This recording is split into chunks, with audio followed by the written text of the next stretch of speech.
kjo nënkupton Antigon që kjo thënja një person i lumtur, aktiv, për jashtë, për brenda mund të jetë i thyrë dhe i lodhur? Mund të qëndroj kjo teori? Qëndron shumë shpesh. Njerëzit shohin vetëm suksesin, nuk shohin atë që ka përjetu personi derisa ka mri ato. Të këtë thonje e shpërndojnë shumë, ku t'hin Facebook, Instagram? Është e vërtet, sepse asnjë sukses nuk arrihet lehtë. Gjithkush është i suksesshëm duhet patjetër me reflektu edhe me u kthy te vetja.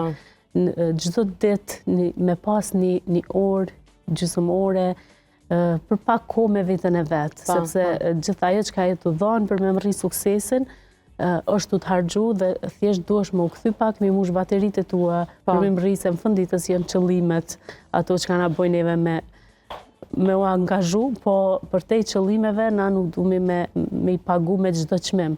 Më thëmë, nëse shëndeti yt, gjendja jo e mirë emocionale, është çmimi që ti ki me pagu për me arrit çka do, për me arrit me shpëtu një martesë, për me arrit me majt një vend punës, për me arrit një sukses në punë ose një sukses në jetë, nëse çmimi është gjendja jote emocionale, shëndeti yt, lutem ndalo dhe mendo kujdesu për veten, ka për shembull kom taku prind që kanë vështirësi me bo një fëmijë dhe kanë harru shëndetin e tyre të provu me bo atë fëmijë, ndoshta me vite tentojnë me bo IVF, për cilët natyrisht ndjej një empati dhe një përkraje shumë madhe, por ata kanë harru veten e vet, kanë harru trupin e vet, një grua për shembull kalon nëpër gjithë ato procedurat për me rri këtë qëllim dhe në fund unë them e vetja jote, çka nëse zbohet ai fëmijë?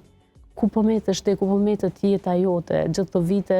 Do të thënë, nëse çmimi është që shëndeti im me shku për një qëllim të caktuar, atëherë ndalo dhe reflektoj se nuk ja vlen. Për atë gjë në botë nuk ja vlen. Do të thënë, e mora këtë shembullin me një fëmijë se kur ty të shkon shëndeti nuk ja vlen as për një fëmijë më.